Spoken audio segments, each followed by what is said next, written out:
నేను 9వ తరగతి వాక్భూషణం అనే లెసన్ని ఆట వెలది పద్యాల్లోకి మార్చి చెప్పడం జరిగింది. వాక్భూషణం is very difficult to understand the 9th class students. It have a very poetic words in Telugu literature. So I convert this to ఆట వెలది పద్యాలు.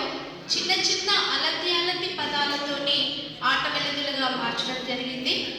ఈ పాఠాన్ని మా పాఠ్యబోధనకు అనుసరించి ఆదర్శ పఠనం, ప్రకాశ పఠనం అవన్నీ చేయిస్తాము రీడింగ్ ఎబిలిటీ కోసం.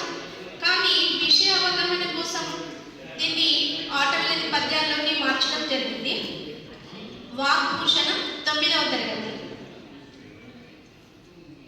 మాట ఎందు చూడ మనసంత కనబడు, మాట లేకయున్న మౌనమౌను, మాట జగతి గతిని మార్చుచుండును చూడ, మాట మనిషి సిరుల మూట పెంచు, మాటలాడు విధము మనమిక నేర్చిన, మాట విలువ పెరుగు మహిళ అంతా, మాట శక్తి వలన మనసేము విరుగును, మాట మధురమైన మనసు నింపు, మాట